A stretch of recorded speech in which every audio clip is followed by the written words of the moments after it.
Mais um bom dia a todos. Bom dia. Vamos falar dos superiores e os inferiores, capítulo 17, item 9, do Evangelho segundo o Espiritismo.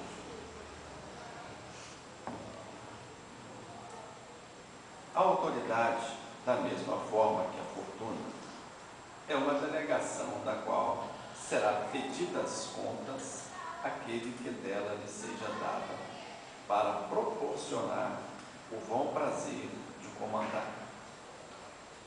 Nem assim como creio falsamente a maioria dos poderosos da terra,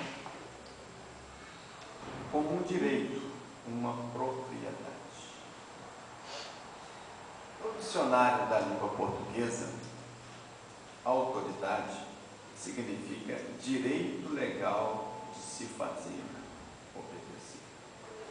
Obviamente, muitas coisas, muitos acontecimentos em nossas vidas, inclusive na própria vida do Cristo,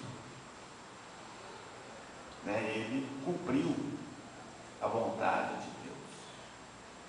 E muitas das vezes, esses acontecimentos do nosso dia a dia foram acontecimentos previamente autorizados e concordados por nós quanto da nossa vinda para o mundo material. Então, lá no plano espiritual, a gente que não tem uma reencarnação compulsória, obrigatória, a gente escolhe as nossas provas dentro de um processo de interação e de superação daquilo que a gente possa vir a cumprir, que não seja muito doloroso, muito difícil, para que a gente não possa efetivamente cumprir a missão que escolhemos para nós na vida material.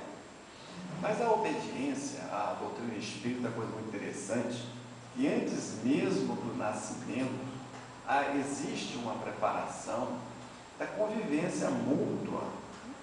A gente precisa entender que aquele espírito que está no ventre da mulher, ele já é um espírito, ele é um ser pensante. A doutrina espírita explica categoricamente que já existe vida naquele corpo.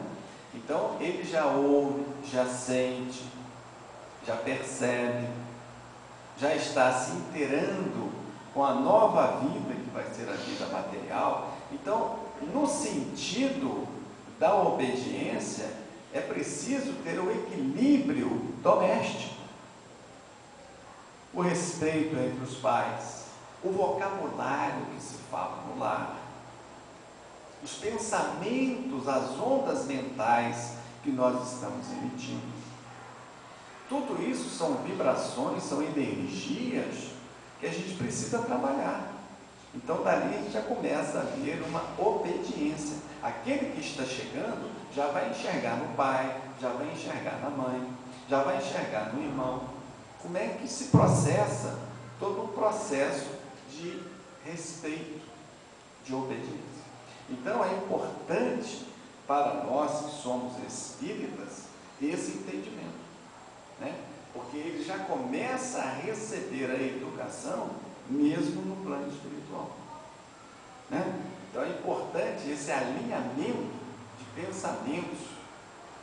Isso é importante, a educação, o respeito dentro do lar. E de dentro do lar a gente vai para o mundo material. Então, todos nós aqui que saímos do nosso lar de manhã, a gente vai com o objetivo de procurar o quê?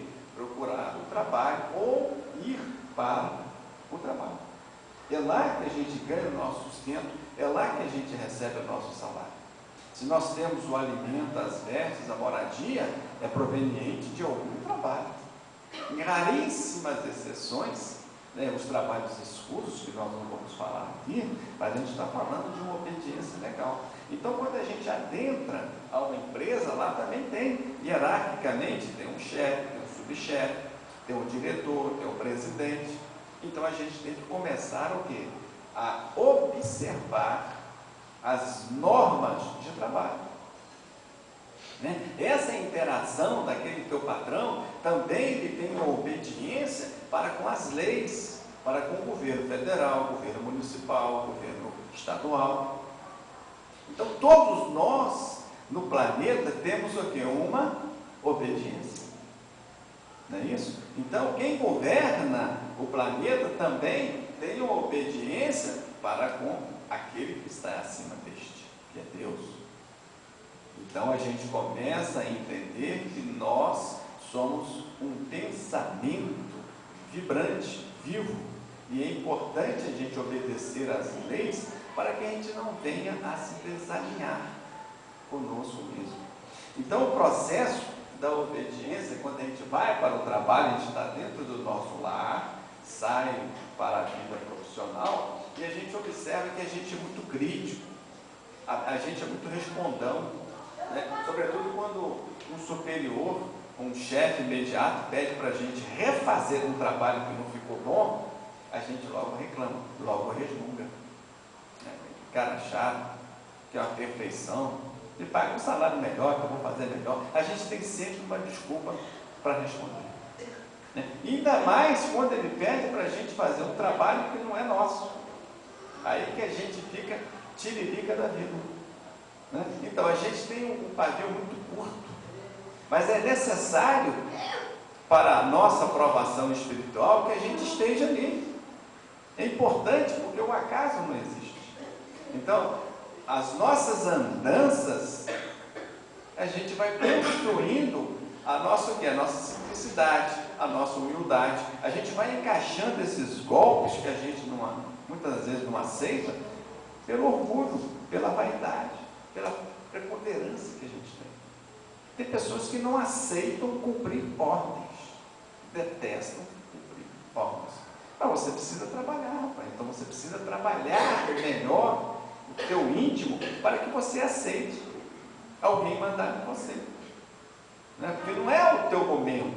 Aí você coloca então na inversão dos valores e dos papéis. Se você fosse chefe de uma seção, de um departamento, fosse diretor de uma empresa, se você não aceita cumprir ordens, imagina alguém que não cumpre a sua ordem, né? Você vai logo tomar uma decisão, um ato impensado de fazer uma demissão daquele funcionário, e às vezes é um funcionário exemplar, vai causar dificuldades, é claro, no seu dia a dia, mas ele está sofrendo uma sanção que ele merece. Mas a gente está apenas difundindo a ideia da obediência.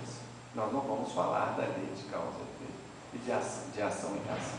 Estamos observando um ponto que a gente precisa divulgar, né? Que é a humildade, divulgar a nossa honestidade perante nós mesmos. Então a gente começa a observar que a gente ainda não está preparado para assumir certos cargos públicos, porque a gente, na condição de empregado, de funcionário, a gente não aceita ordens do patrão, e quiçá ser um funcionário que comanda a muitos outros. Bem, interessante como a gente fala e nessa relação de patrão-empregado, né? E em certos casos aquela rixa, né? De trabalhar para fazer de qualquer jeito, mas para receber o salário, mas ao mesmo tempo torcendo para o patrão quebrar a cara porque ele favoreceu aquele funcionário e não favoreceu a mim. Escolheu aquele funcionário para ser chefe em vez de escolher eu, que já tenho mais tempo na casa. Enfim, então são várias nuances que a gente começa a observar na nossa crise existencial. Então a pessoa que não começa a ter o equilíbrio no lar e no trabalho, ela está sempre em crise existencial. Ela está sempre vendo algum defeito em alguém, porque nós somos críticos demasiadamente. A gente está sempre achando que poderia fazer melhor. Ah, se fosse eu, teria feito de outro jeito. Se fosse eu, teria feito melhor. E muitas das vezes a gente não tem a capacidade para nem julgar aqueles trabalhos que a gente está colocando crítica no nosso companheiro. A gente não tem a capacidade de fazer o trabalho. Bem, tem uma passagem muito interessante no livro Céu e Inferno. A rainha de Luz, Essa rainha faleceu em França em 1858. Então, Kardec faz alguns questionamentos com essa rainha, já no plano espiritual. Ele faz a primeira pergunta: sois feliz? Tenho saudades da vida, não sei. Experimento a acerba dor da qual a vida me libertaria. Uma outra pergunta: lamentais o ter sido sepultada entre cristãos que no vosso país? Sim, a terra indiana menos me pesaria sobre o corpo. Bem, então ela viveu na França, foi rainha, mas a origem dela era origem indiana. Que pensais das honras fúnebres tributadas aos vossos despojos? Não foram grande coisa, pois eu era rainha e nem todos se curvaram diante de mim. Vós que vivestes nos esplendores do luxo, cercado de honras, que pensais hoje de tudo isso? Que tenho direito. A vossa hierarquia terrestre concorreu para que tivesseis outra mais elevada nesse mundo em que horas estáis. Continuo a ser rainha, que me envie escravas para me servir.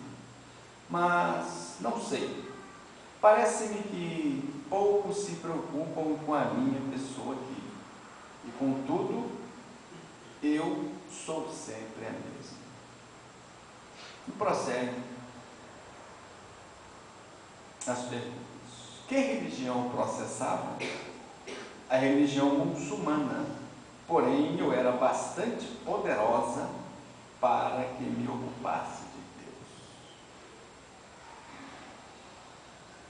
Bem, no ponto de vista da felicidade humana, quais as diferenças que assinalais entre a vossa religião e o cristianismo?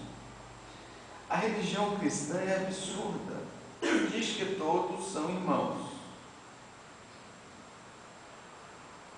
E aí São Luís faz uma nota ao final dessa entrevista, desse questionamento, dessa comunicação espiritual. Diz ele: deixai a pobre perturbada, tende compaixão da sua cegueira e oxalá vos sirva de exemplo. Não sabeis quanto padece o seu orgulho. Tá aí. Vamos voltar ao nosso convívio entre patrão e empregado. Se nós não temos a humildade, a capacidade de discernimento, de aceitar uma ordem, seja certa ou errada, piegas ou não, né? Vamos nos colocar na posição dessa rainha. Ela disse que a religião cristã é absurda. Então, na condição de empregados, como cristãos, vimos, assistimos, conhecemos toda a trajetória dos ensinamentos do Cristo. Como disse no início, se ele quisesse, não passaria por tudo aquilo. Um caso, exceção, porque ele não tinha dor nenhuma, não veio como missionário para cumprir o seu sofrimento, o seu, vamos dizer assim, a sua derrota para aqueles que achavam que venceram o Cristo. Ele teve a sua primeira encarnação. Jesus não reencarnou, Jesus encarnou no planeta Terra. Não tinha débitos nenhum perante a nenhum de nós, mas se imolou no martírio da cruz para cumprir as Sagradas Escrituras, e assim que deveria ser. E nós, outros, esses sim, devedores, não cumpridores dos seus deveres, trazendo sempre a intriga, a fofoca, a maledicência, puxando o tapete de chefes, de colegas de trabalho. Nós precisamos pensar de uma outra forma. Lá na frente, nós vamos ter que ajustar todos esses delitos. Quantos e quantos crimes, quantos e quantos delitos nós cometemos no nosso meio social, lá no nosso trabalho? Quantos desvios e roubos de verbas, sobretudo as verbas públicas, o roubo da merenda escolar, o roubo dos medicamentos hospitalares, dos livros da educação, o roubo do salário do profissional que educa o seu filho, o nosso filho, em detrimento a outros interesses materiais que nós temos. Então nós precisamos ter o devido cuidado, sobretudo o homem público. Diante de Deus, tudo isso está normal. Nunca se falou em tanta corrupção nesse país. Nunca se provou tanto que os ministros, os políticos estão envolvidos em tanto crime e em tanto desvio.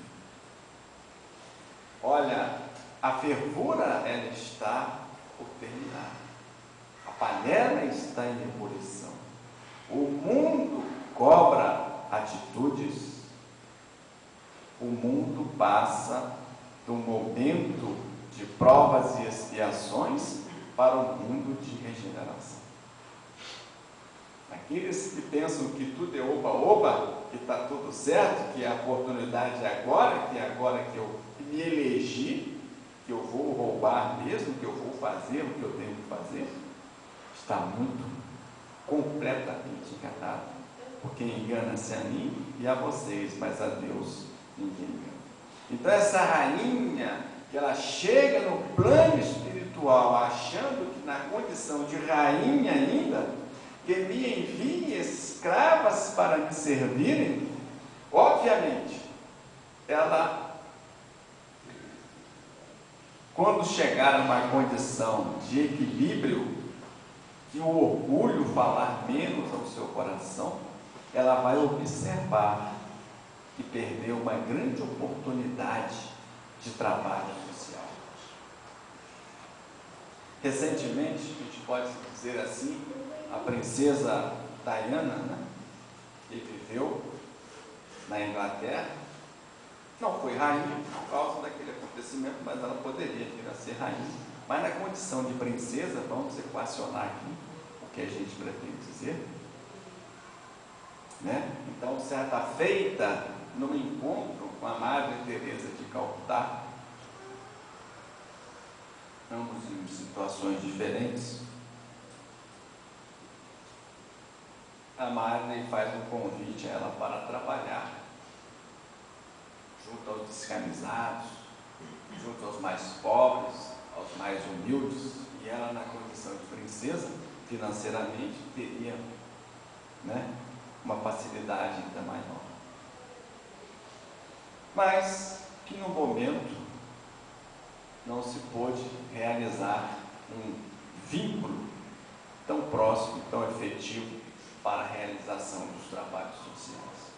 Mas não obstante isso, a rainha, a princesa Diana, andou fazendo belíssimos trabalhos, né, no continente africano, angariando, somando-se campanhas para os mais necessitados. Um belo dia, aconteceu aquele acidente fatal que ceifou sua vida. Foi na França, esse acidente aconteceu na França e na França ela desencarnou. Passados 2 anos, aí a Madre Teresa de Calcutá aproxima da princesa, já com o seu equilíbrio, já com a sua tranquilidade, com a consciência espiritual.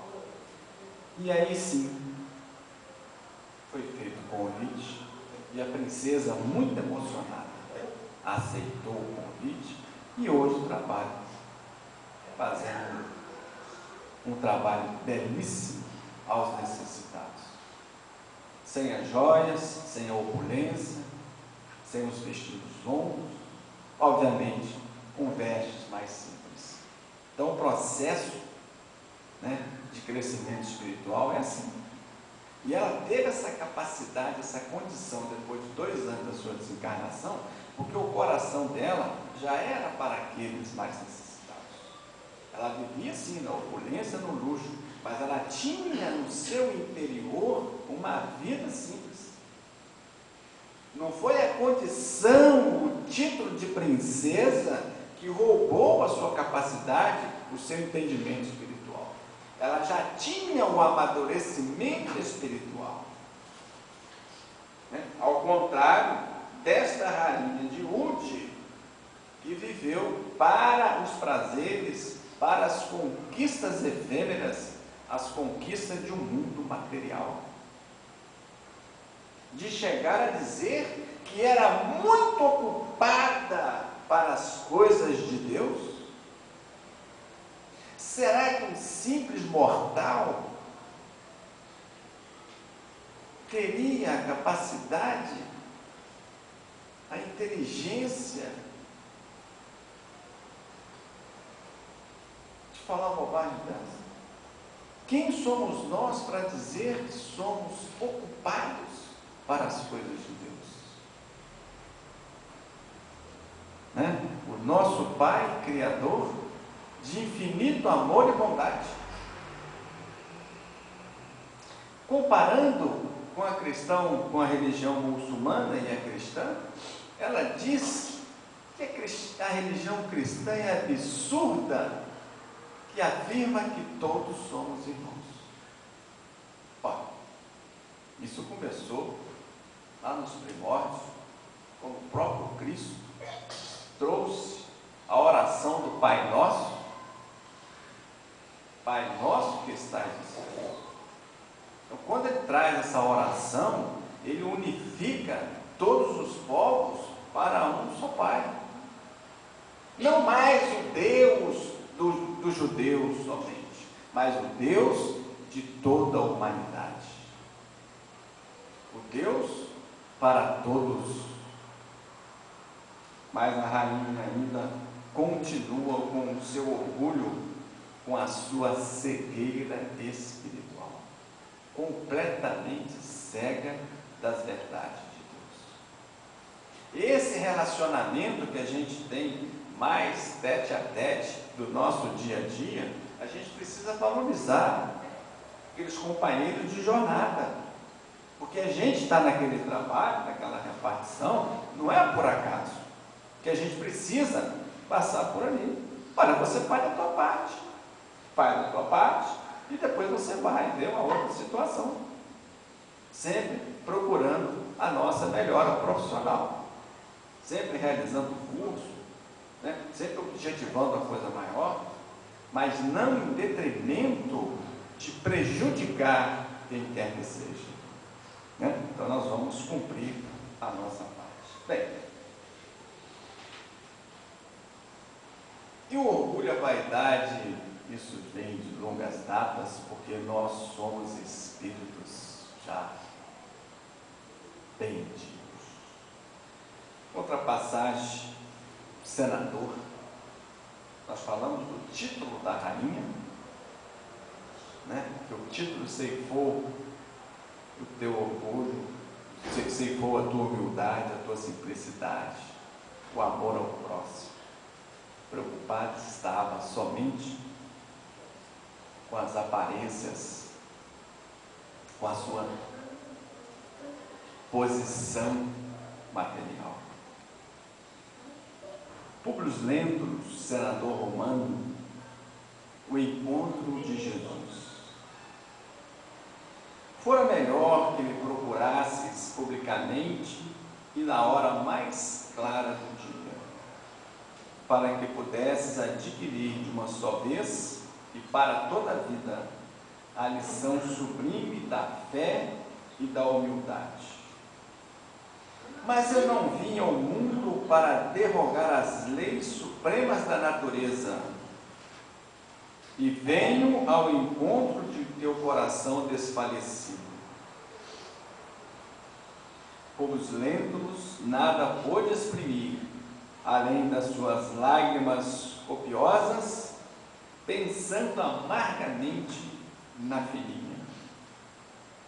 Sim, não venho buscar um homem de estado superficial e orgulhoso, que só os séculos de sofrimento podem caminhar ao regaço de meu Pai.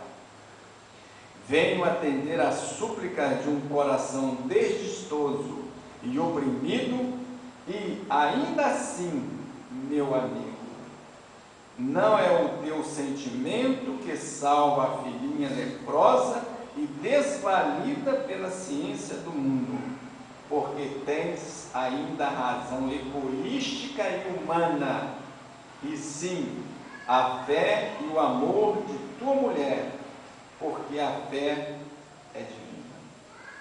Esse pequeno trecho, extraído do livro Há 2000 Anos, Psicografia de Chico Xavier, no momento em que a sua filha adoece, na época inclusive era a reencarnação de Chico Xavier, a sua esposa, a Lívia, já aceitava os postulados e os ensinos do Cristo, fazia algumas andanças atrás de Jesus para ouvir a sua palavra. Entretanto, o seu senador tinha como Deus o deus Júpiter. Os romanos, eles eram cheios de deuses, eles eram politeístas, eles não eram monoteístas na ideia central de um Deus único, espécie de os últimos índios remanescentes, o Deus do trovão, o Deus da chuva, o Deus do sol, o Deus do mar, e os romanos também assim pensavam da multiplicidade dos deuses. Então a sua esposa, já sem aonde recorrer, e ele também com todos os recursos do império, mas a ciência ainda muito atrasada, não tinha ainda a cura para a lepra. Hoje, com o hanseníasmo, já se tem cura. Então ele foi ao encontro do Cristo de Deus, mas já não tinha mais a luz do dia quando narra. O título, o escritor próprio narra o título. Ele faz a sua narrativa de sua própria vida neste livro, de Senador Publius Lentulus. Então ele procura Jesus às escuras, envergonhado ficaria se algum transeunte passando por ali pudesse observar o diálogo de um senador romano para aquele homem, um profeta, um homem simples, de vestes humildes, de família humilde, a falar, a ensinar. O senador ficou tão embevecido que ele não tinha como pronunciar. Seus lágrimas lacrimejavam. E Jesus ainda disse para ele: soa para ti um minuto glorioso em tua vida. Seu império, suas águias são bem miseráveis diante do poder de Deus, meu Pai que está nos céus. O símbolo romano era o símbolo da águia, do predador, do matador, como é o símbolo dos americanos. É a águia, é a grande águia, da opulência, do orgulho, da tirania, da opressão sobre os povos mais humildes. Outra oportunidade do poderio bélico no mundo moderno, do poderio econômico. Então, diante de Jesus, o Cristo ficou numa situação, o senador ficou numa situação muito difícil. E ao mesmo tempo daquele diálogo, a filha dele estava sendo curada em sua residência. E aí a gente lembra novamente a inferioridade moral. Temos superiores e os inferiores. O senador, na condição de superior material, era infinitamente inferior na condição moral. E o Cristo disse: não venho buscar um homem de estado superficial e orgulhoso, que só os séculos de sofrimento podem encaminhar ao regaço de meu Pai.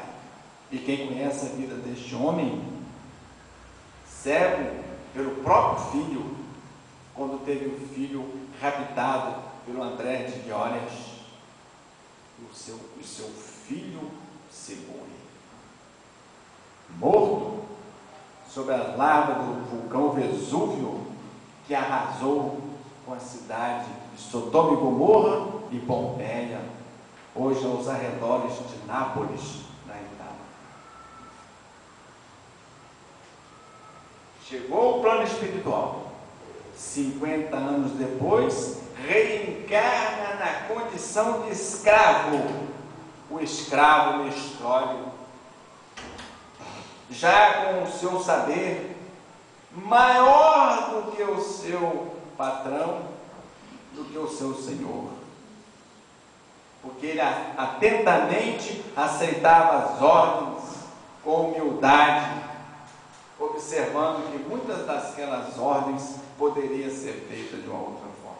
Daí o amadurecimento espiritual que ele teve naquele processo de 50 anos, porque ele tinha ciência, ele tinha conhecimento, porque ele era um senador romano. Não é qualquer um que é senador romano. Você tem que saber, você tem que ter o tato politicamente, e tem que ter algum conhecimento, né? Bem, então desenvolveu a humildade, foi terminando um pouco o teu orgulho, a sua inferioridade moral, que era infinitamente terrível, ela foi crescendo, foi crescendo, foi crescendo, e séculos depois foi um dos fundadores da cidade de São Paulo, juntamente com o padre Manuel da Nóbrega, Manuel e José de Anchieta. A capacidade de um espírito desse, fundador de uma das maiores megalópolis do mundo moderno, São Paulo, está entre acho que as 4 primeiras aí, com quase 20 milhões de habitantes, a grande São Paulo. Foi detonado por Jesus na sua santa e infinita humildade e sabedoria, e um conhecimento extraordinário. E é assim a nossa vida. Quantas oportunidades a gente perde por causa do orgulho? A pessoa começa a abrir a boca e a gente não quer nem ouvir. Não, rapaz, espera, deixa ele falar o que ele tem que falar. Ué. Vamos ouvir. Parte da premissa que você é mais humilde do que ele. Deixa ele ouvir. Ah, mas é Zé Pastel. Não, deixa ele ouvir. Deixa ele falar, você ouve. A gente precisa disso. É de diálogo, é de interação. Os nossos trabalhos hoje são o quê? São trabalhos provacionais. Ninguém vai para o trabalho a bel prazer de um mundo maravilhoso, de um local de trabalho maravilhoso, de uma afinidade com todos, de uma interação, de uma energia, de uma vibração que a gente encontra na casa espírita. Os nossos trabalhos, os nossos empregos são empregos profissionais, são empregos provacionais, porque o mundo é de provas e expiação.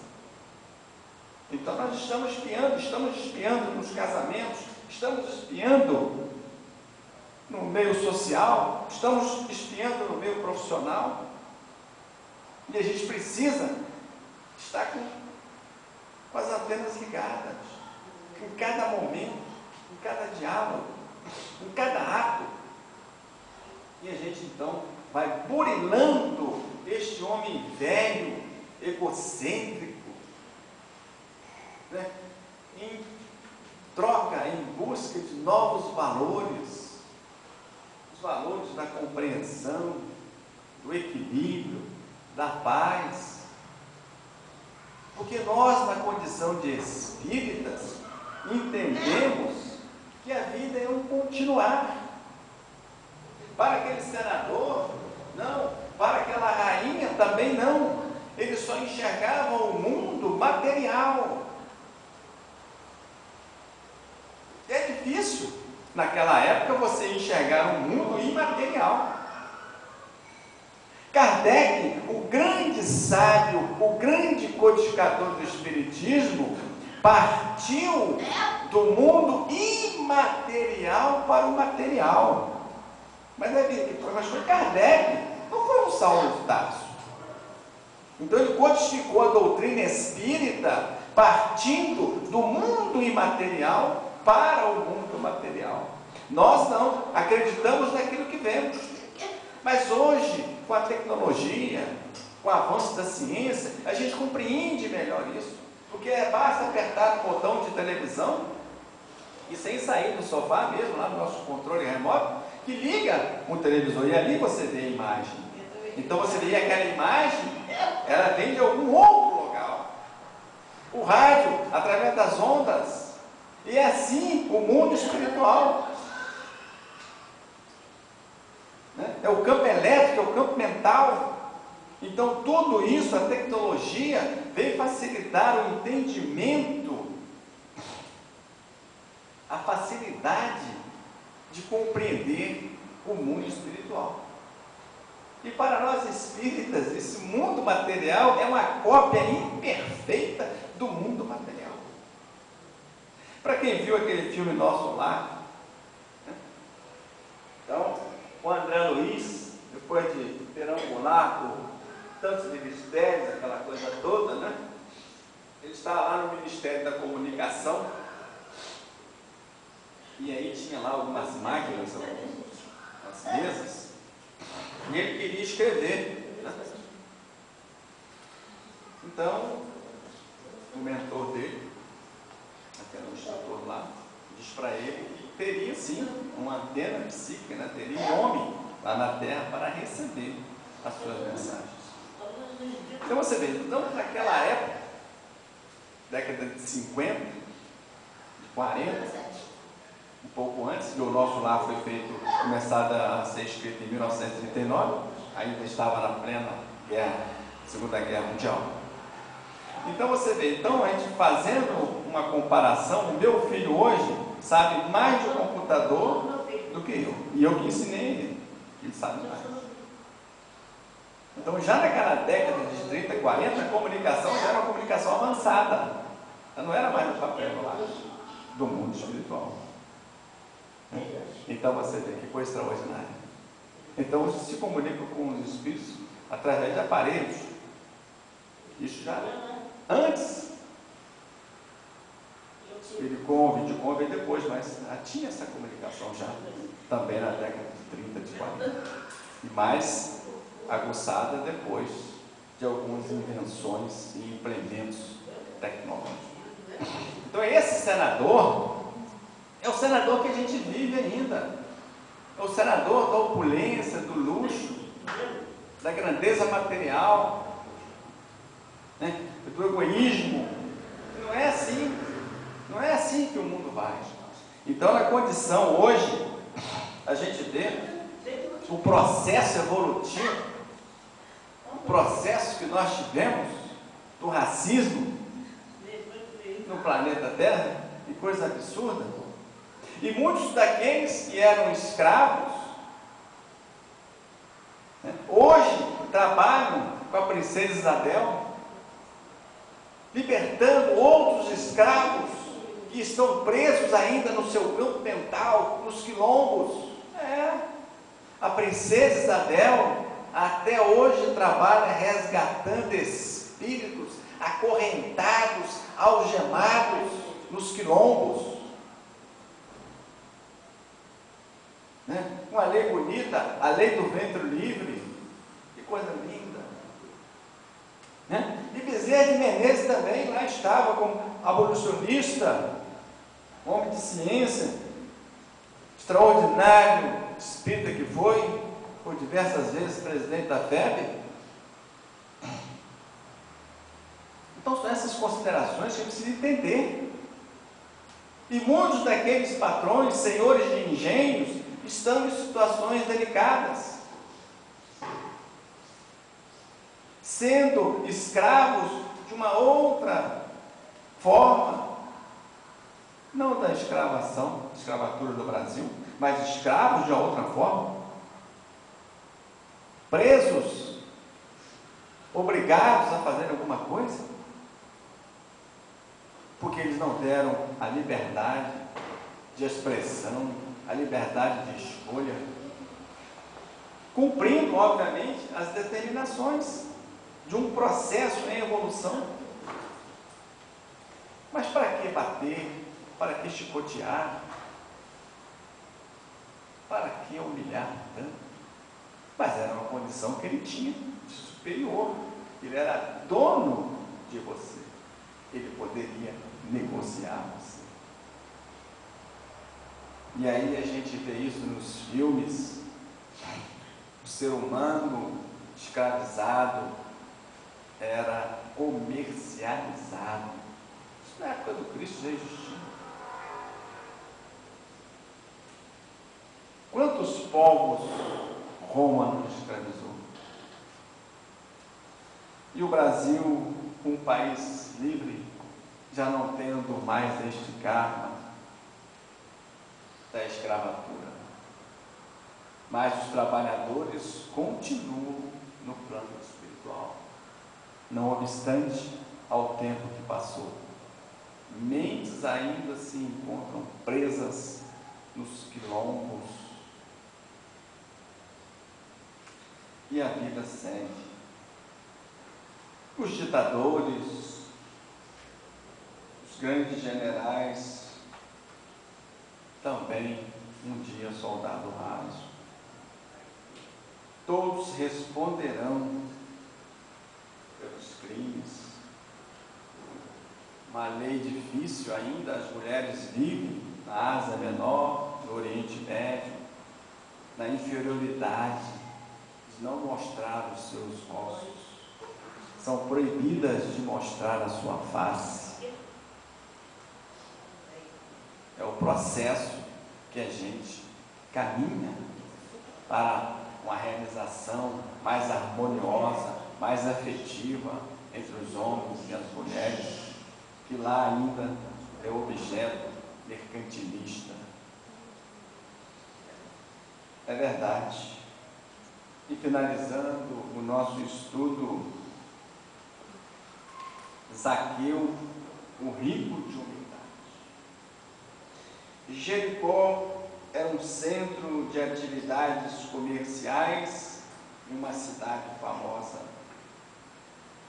Hospedou Cleópatra no passado, embelezada por Herodes e Arquelau. O seu casario suntuoso e suas vivendas palacianas de mármore se destacavam pela austeridade e beleza de linhas. Zaqueu era um publicano, ou seja, um arrecadador de impostos, e ele já na condição de ter dinheiro, ele comprou aquele título na antiguidade, os títulos eram comprados.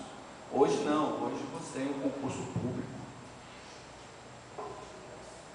Os publicanos, vamos lá, residindo em um suntuoso palacete, amealhara alto cabedal de moedas, adornara o reduto doméstico com obras de arte, vindas de muitos países, e se cercara de luxo, de modo a encher de bens externos o vazio do seu coração, por saber-se detestado por toda a cidade. Assim eram os cobradores.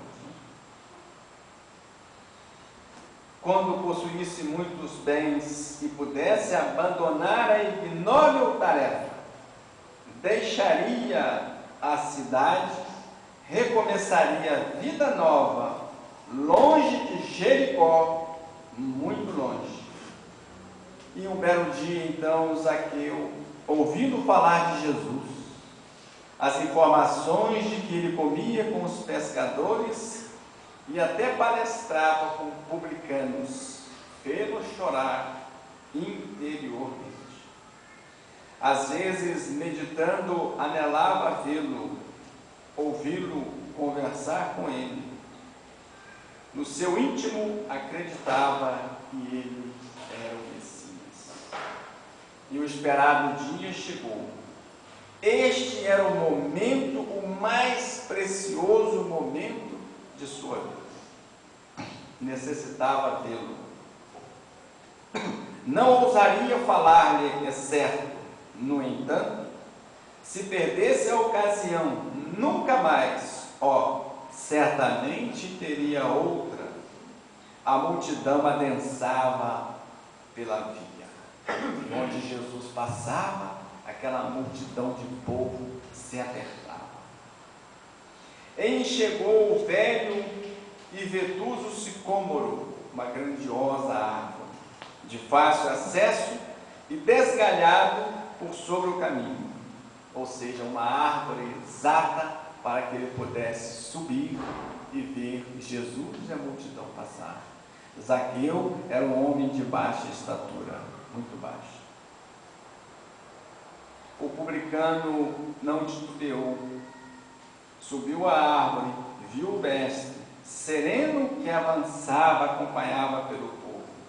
Gritos e exclamações espocavam em ovação ao estranho caminhante, que parecia envolto de uma diáfana claridade. Para quem conviveu com Chico Xavier, muitas vezes sentia cheiro de rosas, perfumes e essências das mais variadas, trazidas até de outros locais. Um aroma muito diferente exalava Chico Xavier. E aí a gente pode imaginar o Cristo de Deus. Como era belo o Rabi, jamais vira beleza igual àquela, cheia de majestade e transparência. O Senhor estacou o passo junto ao sicômoro e fitou Zaqueu. Zaqueu, falou o visitante sobrinho, desça depressa, porque hoje me convém pousar em tua casa. Então Jesus, debaixo da árvore, olhando para cima, obviamente, Jesus já tinha percebido o desejo de Zaqueu. Então se convidou para passar a tua casa. E o Zaqueu, obviamente, não acreditando. Transcorridos muitos anos após a epopeia da cruz, por solicitação de Simão Pedro, o antigo publicano foi dirigir florescente igreja cristã em terras de Cesareia, rico de amor, humildade e dirigido por Jesus. Quem narra esse trecho é um livro muito interessante, Premissas do Reino, de Amélia Rodrigues. Mas então a gente pode observar os exemplos da rainha de Ute, do senador Rômulo Lemos e do Zaqueu. Zaqueu também era uma autoridade, né? Ele era um cobrador de impostos. E aquele povo detestava, porque quem gosta de fiscal, né, na sua porta, né? Cobrando, aplicando multa, denunciando e etc. Então ele era realmente enojado, detestado por aquele povo. Mas aí a gente vê, né, Zaqueu, naquele tempo, ele era correto, era um homem digno, e agora há pouco eu falei dos desvios de verbas, dos fiscais corruptos, que acharcam contribuintes para o seu bolso, e não para o devido recolhimento aos cofres públicos. Quantos fiscais não se vendem objeto de barganha, saindo da tua linha, da tua conduta, que deveria aplicar as multas, de fiscalizar, de orientar? Quantos e quantos não se enriquecem de forma ilícita por sentir numa posição privilegiada, se sentir que tem o direito de fazer isso, mas na sua consciência ele sabe que está fazendo coisa errada. Mas para viver o mundo material, os prazeres efêmeros, de ter mais uma residência numa praia, numa serra, de trocar o automóvel por um automóvel importado, de presentear os familiares, enfim, tudo aquilo que o dinheiro possa comprar nesse mundo material. Comparando, né, essas pessoas a Mamon, o deus sírio que representava a riqueza. Mas Zaqueu, ele não pertencia a Mamon, ele pertencia a Deus. Na sua situação, ele pensava em rapidamente sair daquele trabalho, porque aquele trabalho não preenchia o seu vazio. Ele não gostava de realizar aquilo, pois o povo detestava. Amealhou recursos dentro do padrão do teu trabalho, de dignidade, de honestidade. E ele, por fim, realmente, depois, ele se torna um cristão. E, por certo, com o dinheiro que amealhou, pela fortuna que tinha, pôde construir e dirigir igrejas, a espalhar o cristianismo para o mundo. E hoje, nós outros, na condição de os últimos trabalhadores da grande transição planetária que o orbe opera, não nos deixemos levar também por essas querelas materiais que dor e sofrimento trarão para nós. Sejamos humildes, verdadeiros trabalhadores e na condição de inferiores. Vamos respeitar o chefe, os colegas de trabalho e vamos tocar a nossa vida. Pois André Luiz, numa simples frase mais extraordinária: vencedor é o que vence a si mesmo. Muita paz.